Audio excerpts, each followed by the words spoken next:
This is a review of a selected questions in Part B of Module 1 quiz. This first question, you can see that 56% of the class, 74 out of 128, got this question correct, but 44% did not. So the correct answer was any permutation of loose connective tissue. You could have put areolar, areolar connective tissue, loose connective tissue, or just plain loose connective. You see, we put in the stem of the question tissue. So really all you had to put is either areolar connective or loose connective. So now let's take a look at the specimen, and I'll point out a few features that might be helpful in your future quiz taking. Here is the area of the specimen we were asking about, and you can see in the dashed line area the tissue is very lightly stained, and it's composed of cells, and you can enlarge it actually one step. But those of you who have asked about enlarging it more, I'm using my thumb wheel, and I can take this specimen all the way down. And by the way, it's always a good idea to have the annotation visible as well as the low power, so you can see the context where we chose this specimen.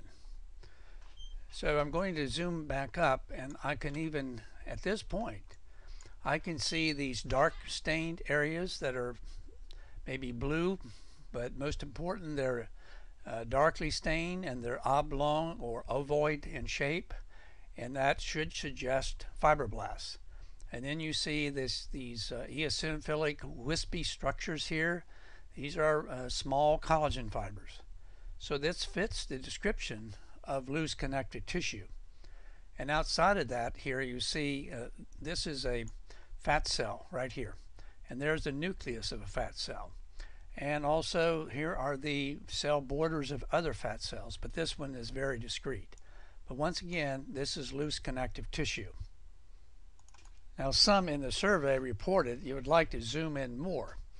Well, there are enough clues here to identify at this magnification, which is the highest one. If you look here on the lower left, you'll see this is zoomed 100%, and the scale bar here is equal to 23 microns.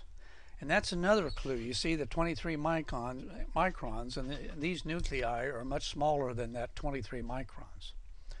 So can you zoom in further? Yes, you can, but it will be empty magnification. It will be beyond the resolution of the objective lens that was used to scan and create this specimen. However, if you click anywhere in the specimen and you push the Z key down, it'll change to a marquee, and then you could take an individual structure like this and magnify it, and you can see the shape of it, but you see you're beyond the resolution, the resolving power of the lens that was used to take this. And if you want to go right back to the magnification we set, you can do that. All right, we'll go to the next question in a moment. In question 3, it asked identify the tissue indicated between the dashed lines. And this was multiple choice. So we gave you all these choices, and the correct choice was transitional epithelium.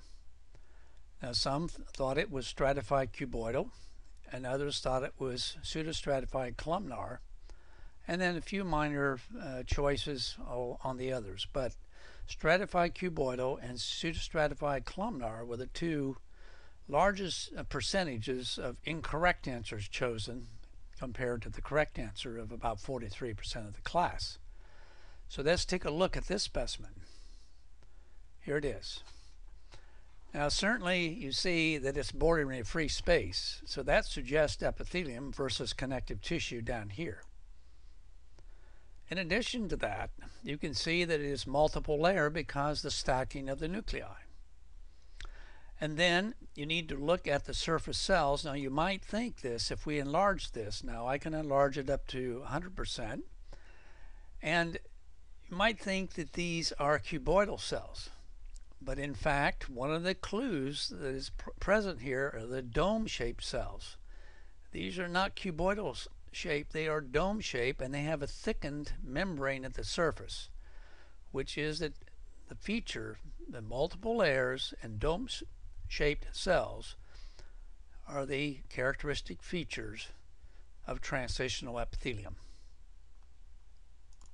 Question 5, about 46 to 47% of the class chose the correct answer, which was euchromatic. But some chose basophilic. Now, the question asked the morphological pattern. It did not ask the staining result or the staining affinity. Basophilic would be the correct answer if we asked for the staining affinity. And then some thought it was heterochromatic. So let's take a look at this specimen.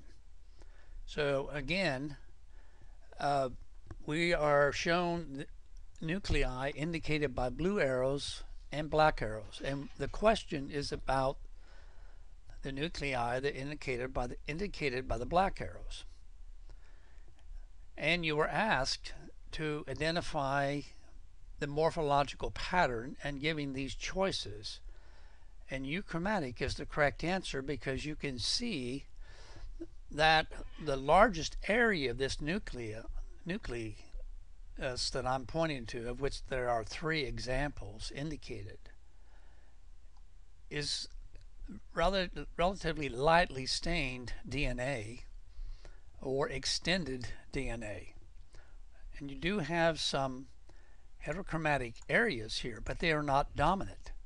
Compared to the blue nuclei, the blue arrows indicated nuclei, all of the nuclear DNA is condensed, or you could say this nucleus is heterochromatic, using the adjective heterochromatic. Its full characteristics is heterochromatic, whereas over here this is euchromatic, and this indicates that the DNA is distended and transcription is going on, and it's very likely that this cell is synthesizing a protein. Here's a question in which you're asked to identify the tissue enclosed by a blue line, and 2 examples were given.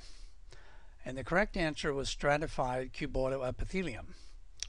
Well, the distractors in this multiple choice actually distracted a number of students in very small percentages. And let's just take a quick look at this one.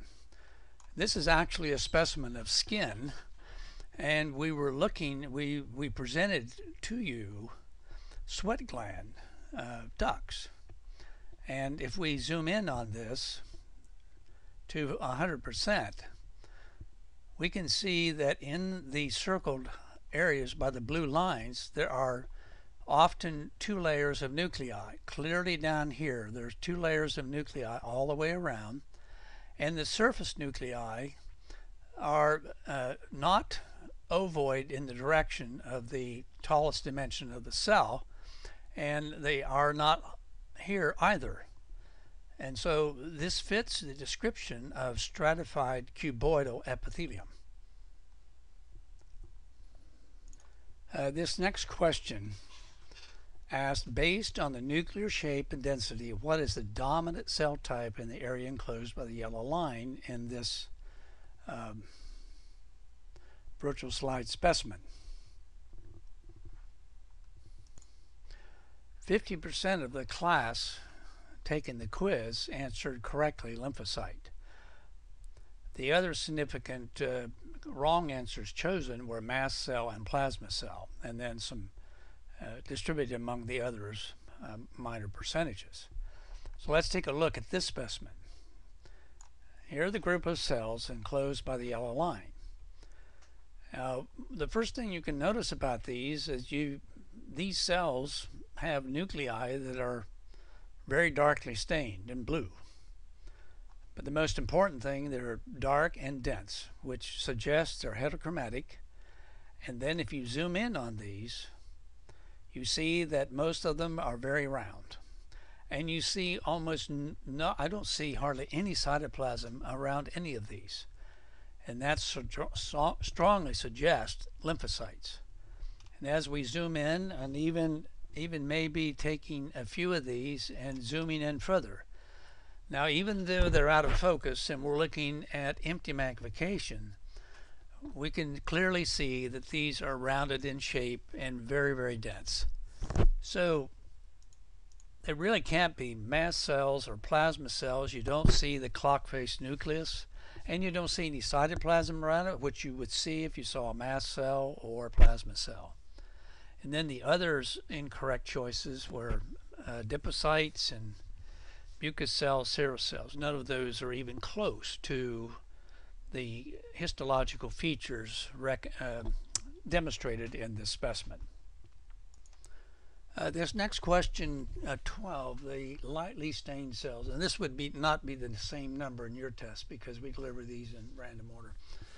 The lightly stained cells in this field and throughout the specimen represented which of the following cell types? Well, the correct answer is mucus cell, and about 60% of the class chose that. But 24% thought it was an adipocyte. So let's take a look at this specimen. Here's the specimen. Now you can see that these are definitely lighter stained cells. But also notice if we zoom in, well, actually this is 100%, so I'm going to use the Z control just to enlarge this area a bit more. So now I see even a closer view. That's not absolutely necessary, but for some people this may help. And you can see the nuclei are not completely flat, and you can see some structure within these cells, and you can see some cell borders here. So it does not fit the characteristics of adipose tissue, but it does fit the characteristics of a mucus cell or mucus cells in groups. And in the surrounding area, you see the entire cell cytoplasm is stained with round nuclei, and that suggests serous cells. Now, to compare what this looks like with an adipocyte, over here in the reference specimen, let me just click on adipose tissue. And immediately you can see the contrast between the mucus cells over here and the adipocytes. Hopefully that will help in the future. This question asked to identify the tissue that covers the surface indicated by the blue arrows. And the correct answer was transitional epithelium. But about 12% chose stratified cuboidal and 18% of the class chose pseudostratified columnar. Let's look at this specimen. Here is the specimen.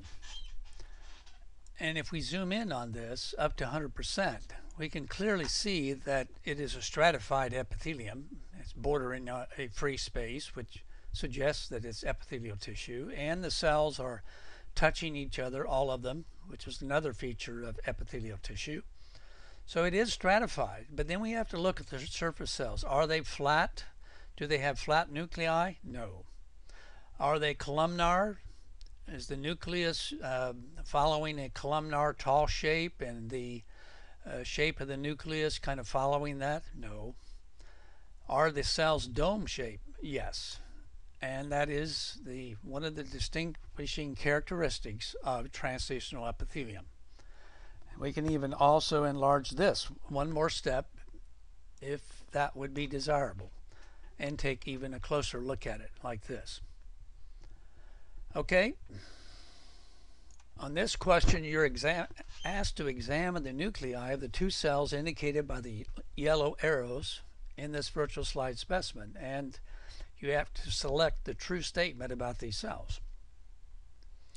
And the true statement is that those cells are most likely synthesizing proteins. But 22% of the class said that heterochromatin is the dominant type of chromatin in the nuclei of these cells. So let's take a look at that specimen. So here are the two cells that were indicated, and the yellow arrows are touching the outer limit of the cytoplasm of each of these two cells. These are actually sensory ganglion neurons. And from here, I am circling the nucleus. From here on out is the rim is the area of the cytoplasm. Now look at the nucleus. You see a darkly stained area. That's actually the nucleolus. And the rest of the nucleus, the chromatin, is scattered and is very dust-like. So this fits euchromatic. And the prominent nucleolus suggests synthesizing protein because it's the source of RNA. And if you look around at many of these other nuclei, they are either fibroblasts or shaped like that. In this case, most of them are the nuclei of Schwann cells surrounding, but at this point you wouldn't know that. You just have to recognize that the prominent nucleolus suggests synthesizing protein. This question asks you to identify the cell type indicated by the blue arrows, and we're given two examples.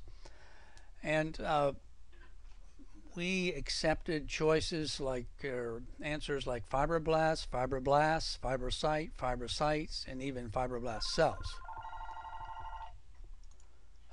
65% of the class answered correctly.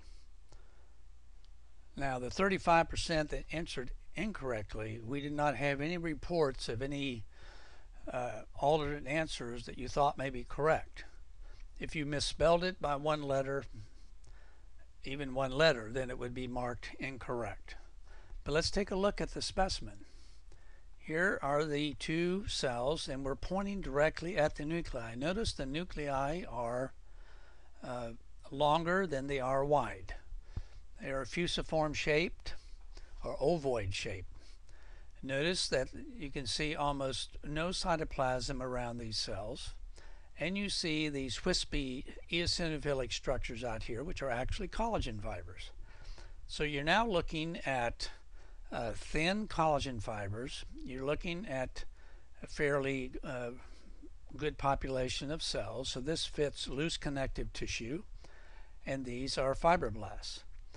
Now, this specimen is actually in skin. No, excuse me. This is esophagus. I'm going to go at lower magnification. This is stratified squamous, non-keratinized epithelium with flattened nuclei at the surface suggesting flat cells, which is characteristic of the esophagus. And then this tissue down here where we pointed out the fibroblast is loose connective tissue. And then you're soon to study smooth muscle cells. You see the smooth muscle cells down here. So once again, this is loose connective tissue, and these are fibroblasts. Now what about this very rounded nucleus here? That's very likely a lymphocyte. Just another example of the differentiation of cell types based upon nuclear shape. Also, this nucleus here most likely belongs to a lymphocyte, as well as this one over here. But these are fibroblasts, and these are nuclei of fibroblasts. This was a very challenging question. The nuclei of several cells are indicated by arrows in this virtual slide specimen. Specifically classify the tissue to which they belong. Now, we had simple squamous epithelial tissue, simple squamous epithelium, simple squamous epithelium tissue, and simple squamous epithelial. And since we said tissue, you didn't have to put tissue in the answer. No one reported any other possible correct answers by reviewing your test, so these correct answers stand. And now, this is the specimen. And we were pointing to these nuclei that are flat nuclei, and you can see there's only one layer, and they're bordering a free surface. So we ask you to identify the tissue, and we're specifically thinking of the 8 different types of epithelial tissue: simple cuboidal, simple columnar, simple squamous, stratified squamous of 2 different types, transitional, and pseudostratified epithelium. So the best answer for this one, and the only correct answer, is simple squamous epithelium. Now this happens to be the lung, and this is an alveolar space, and if you go down to lower magnification, you see there are many of those, and while we didn't ask you to look around, you would find that throughout the lung. Okay, this question ask you to classify the tissue that lines the spaces containing a black triangle in this virtual slide specimen. Well, the correct answer was simple cuboidal epithelium. You can see the different correct answers that we accepted. 52% of the class got it correct, 48% got it incorrect. So let's take a look at this specimen. Oh, excuse me, wrong. Here's the specimen, and this is a specimen of kidney, and you're not required to know that, but here are the black triangles, and you have to look in here and decide, are there one or two layers of tissue? And as a matter of fact, it's bordering a free space, so you had to distinguish whether this was epithelial tissue, connective tissue, muscle, or nerve. Well, since we're only in this module quiz dealing with epithelium connective tissue, then that makes it a little simpler. So now, once you decide it's an epithelial tissue, you have to decide which of the 8 types it is. So if we go into a little higher magnification, we can go up to here. We can see the nuclei are rather round, and they pretty much are about the same height as the cell. If we go and look at the other, that's true here also, and true here. So the only correct answer it could possibly be would be simple cuboidal epithelium.